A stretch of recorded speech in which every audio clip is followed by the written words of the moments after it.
Okay, this is about a 5-minute clip. It's a little bit detailed. What we're going to do is we're going to retouch this mother's lifelines. We'll use the term lifelines primarily because she earned them, and they're not wrinkles. Wrinkles are something that happens to our clothes when we throw them in the corner of our bedroom.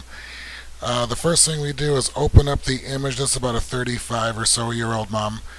We're going to open it up in Photoshop, and the first thing we're going to do is go ahead and make a layer copy.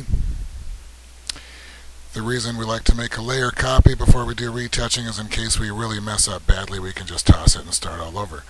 We're going to go ahead and choose our cloning tool, get the appropriate size brush, and then we're going to go ahead and take care of some of these blemishes that she has.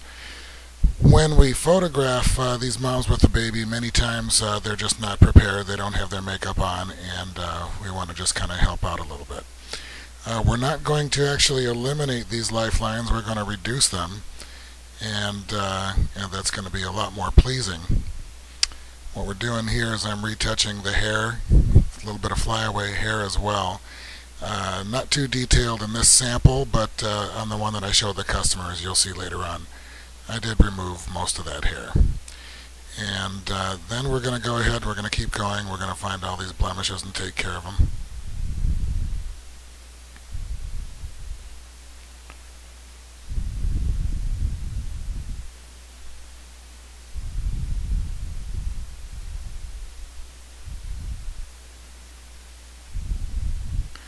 The thing about facial retouching is it needs to be very subtle, and you have to be careful. What you don't want to do is do something that's unnatural. So what we want to do when we're doing retouching, we want to follow those shadows and pay attention to what the photographer did. Because if you do not follow the shadows and you have lighter areas where they don't seem to belong, your customer won't know why, but they just don't like the picture as much. Now we're going to make another layer. This is where we're going to get into the fun stuff. First thing we're going to do is we're going to take care of these lines around the mouth. Again, we're going to, essentially what we're going to do, it's not going to be opaqued, but we're going to begin by opaquing the area on the top layer. And again, we're going to follow the shadow detail so that it looks nice and natural. We'll make a mistake, we'll go back and fix it, we'll keep on going. We're opaquing the area and smoothing it all out. What we'll do later on is we'll bring the opacity down on this layer so that we still do see the lines, but they won't be as pronounced.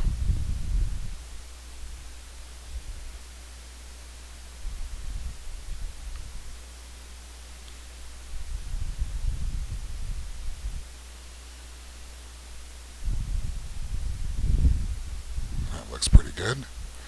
Now we're going to go up to this eye and we're going to take care of some of these lines around the eyes. Again, if she had makeup on, this wouldn't be showing up as like this. We wouldn't even be doing this.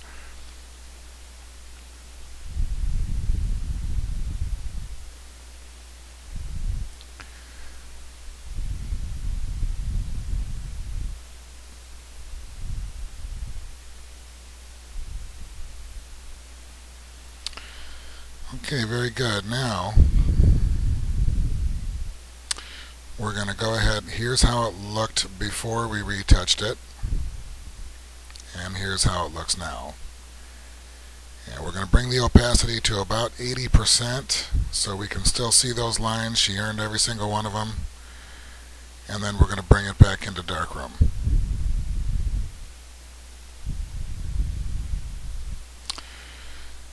And the best thing to do, what I love to do with this, is add a nice white vignette and put a bronze tone to it that softens it up just a little bit further. This is the one that the customer actually purchased. She loved it. She absolutely loved it after the artwork was done. It did take a little bit of time, but it was worth it. You know, we have a customer that this particular photograph will be just thoroughly cherished by her daughter someday. She's going to look at that a time when her mother was young. She may not remember the portrait being taken, but she's going to remember her mother being young and without a lot more lifelines that she's going to have 30 years from now. That is the end of the tutorial. Enjoy.